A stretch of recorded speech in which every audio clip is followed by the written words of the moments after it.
I'm in the North York Moors. It's a day of sunshine and showers. And very open landscape with lots of fascinating distant detail.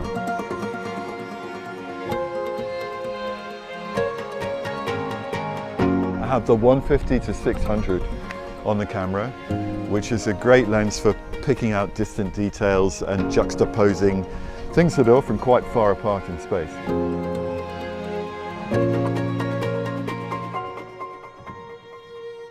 I think landscape photographers do love to use long lenses, but it seems a curious sort of thought from the outside, at least, that people only ever shoot landscapes with wide-angle lenses, but that's absolutely not the case. And the longer perspective is often really effective for landscape photography.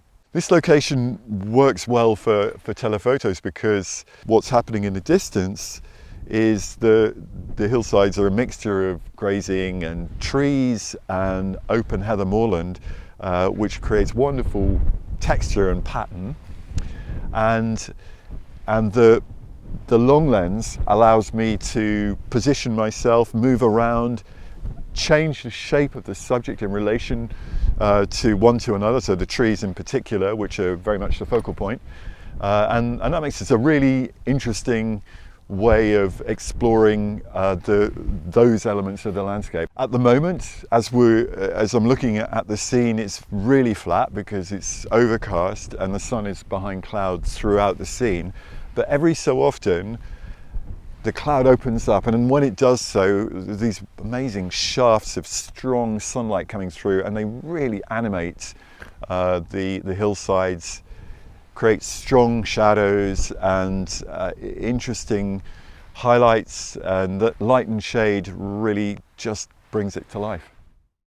Yeah, the composition is arranged so that the sky occupies a fairly small strip at the top, and that relates in proportion terms to the way that I've used the understory, the heather, the burnt back heather at the bottom. They occupy approximately 10 to 15% of the image area, top and bottom, and they have a proportionate relationship to one another. Most of the visual action is in the middle, and the kind of key participants on this landscape stage are the trees. And the trees are arranged in a way that creates rhythm and relationship. The shapes are equivalent, mostly full kind of canopy, individual trees that stand sometimes close together, but some of them are quite isolated as well. And it just makes something that has beauty and depth to me. And there's one very specific compromise in this composition, because in order to keep the camera low on a windy day and therefore avoid vibration, I've found that one of the tree canopies just come up against the wall that's several hundred meters beyond it. I don't think it matters that much, but who knows, when I get back and look at it on a computer I might change my mind. But because it's so windy, using a lens of this focal length, it makes sense to manage the technical side of it. I do need to keep the camera low. Yeah, it's a really interesting thought when you compare the different types of lenses you can use, zooms or prime telephoto lenses. And these days, zoom lenses actually dominate the field. There's no doubt that there's a huge range, and they're all really good optically, especially these Sigmas, I must say.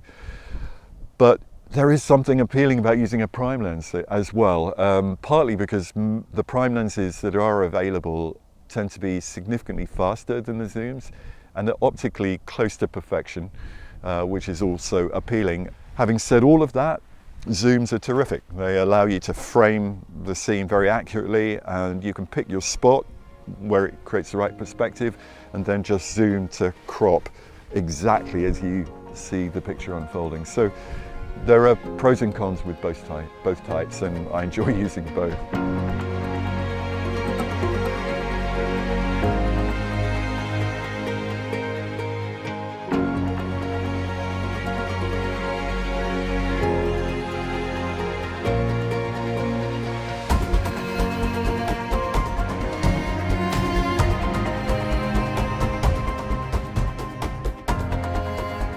We are right in the heart of the North York Moors in a little valley between Hornby and Osmotherley. Well, I think what we're going to do is wander in here and see what we can see. We're going to go up to the left of the end of the bridge. Just each step you take, things change constantly. So what makes this wood particularly good is the steep, it's only small space, but the river valley is really, really steep, and it gives a dark background on the east facing slope. So the trees where they freestand, like here, they emerge from the darkness, and that makes a really interesting lighting proposition. So that's a potential photograph there, and the ferns just defined against the shadow at the bottom works really well. However, I think I'd like to continue a bit further on. It's worth saying perhaps that this is really wildwood. Sometimes you come across old mine sites and it's really dramatic, but for the most part the trees have been growing ever since then. So there's many trees which are of a similar age because they've just been allowed to develop, and now you don't get so many young saplings because they tend to get nibbled down by the deer. As we go by, you can see there's quite a variety of different types of trees, but the predominant species are oak and birch, and there's a beautiful silver birch here, now no longer alive. Lots of character, isn't quite in the right place for a photo, but that's the sort of thing that I always enjoy seeing. You can see it's lost, it's the upper part of it, it's lying on the ground here. So that's another aspect of the wood that shows you it's wild, because it's not been tidied up. You know, everything's been allowed to decay, to rot back naturally, and it contributes to this atmosphere of chaotic, you know, almost semi-wilderness. See, there's another composition right here with this, again, really old birch, probably a similar age to the previous one, with its bifurcating trunk, I think they're called. And because it's light, it comes forward in space against the dark background, and then it's framed by the oaks behind it. We'll keep moving. Honestly, this is such an amazing place. You walk along here and it's like walking along an art gallery. You know, every so often you stop and there's a picture. Obviously you need the right conditions. At the moment it's dry, has been raining earlier today. So everything's slightly damp, the light's really soft, and that's wonderful for woods. And the reason it's wonderful is that woodland is very, very high contrast. So when you have sunlight, that makes the contrast, just super accelerates the contrast, makes it worse, harder photographically, whereas a soft light allows the light and shade balance to be good. You can see all the texture and colour, and yeah, it's all a thing of beauty. Challenging this time of year, late spring, everything's very green, but the ferns are at their peak as well, so that's a lovely detail. The river's not flowing too strongly, but it's lovely to hear the sound of the river in the background as well. It's very, very peaceful place, very inspiring. There's a very beautiful tree here that's lost its life but still has lots of expressive life in its shape. And there's a composition that could be shot relatively wide, but what I'm really interested to try here at the moment and in this light is to use a longer lens and isolate it against the background. And that's really the idea of the photograph. We used a long lens to isolate the shape of the tree against the background, which the background itself is quite a texture. In essence, this is a portrait of a tree, of this dead tree, but as an abstraction, it's a study in line. So it's a single line moving through space that then splits at the top in what would have been a canopy.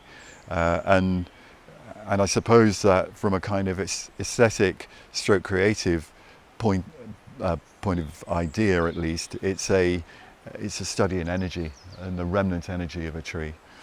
The background is very important because it frames and essentially it forms just that, the background to the line, but it's rich in texture, and it also tells us something about the woodland environment.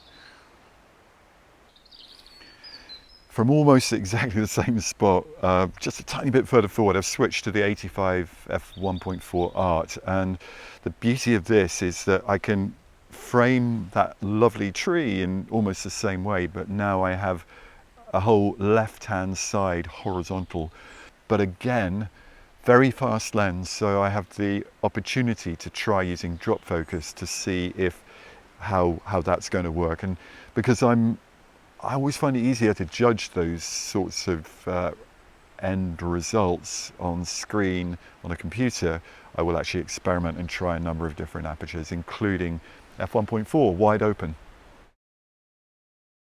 So the f11 one, that was the last one I've shot. Here you can see it's good exposure.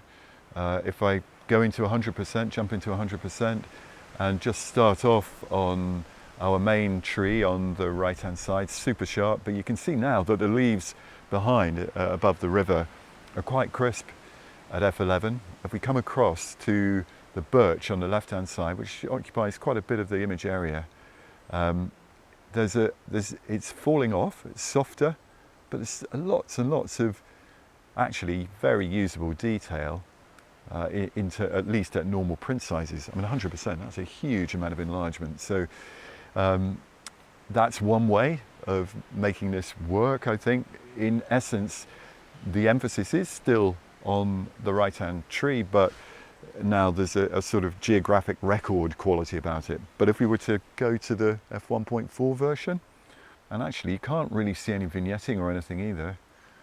And again, if we start off at the right-hand tree, you can see now that the leaves in the background are really quite soft beyond the river.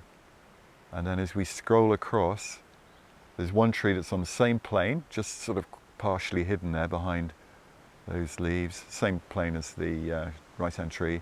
And then we come across to the big birch, and now it's just a blur of light and dark going up and down it. So who knows whether that will work in the final composition, but it gives a very different emphasis.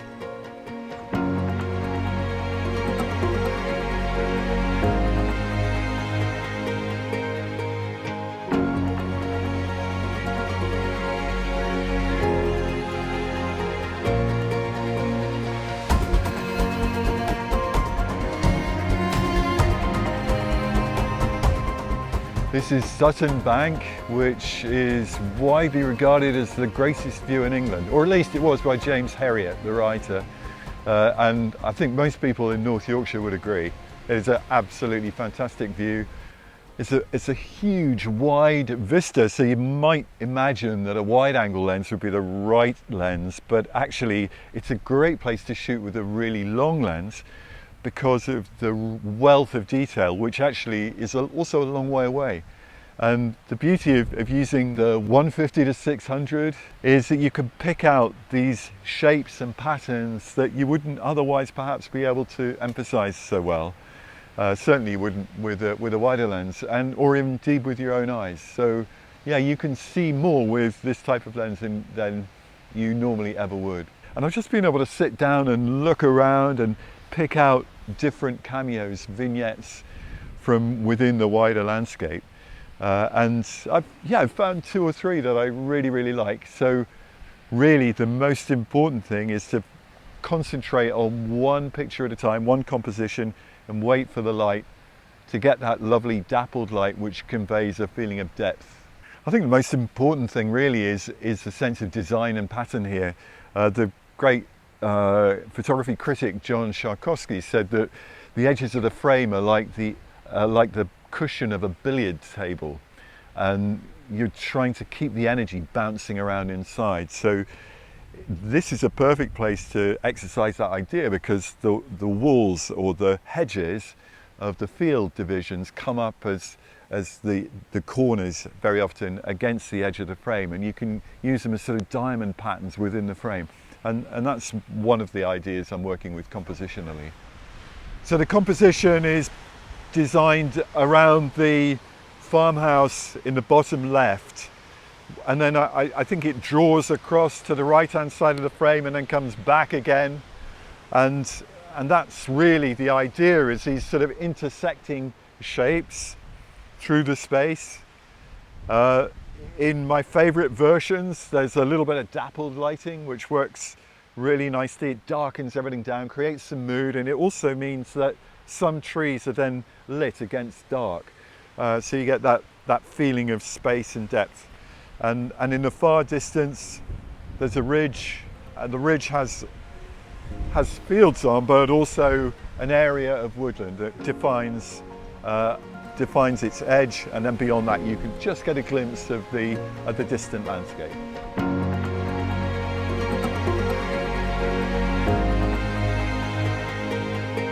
So all lenses are landscape lenses, really, from super wide through wide, standard lenses, short telephoto, long zoom lenses. They can all work great to compose a landscape.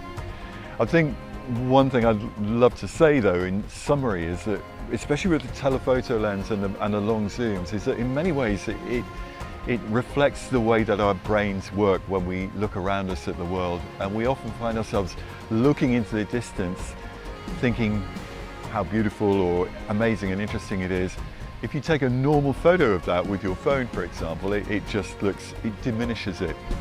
The long lens draws it in, it magnifies the scene, and it makes it how we imagine it to be. And in that sense, it's a really powerful tool in our optical armory.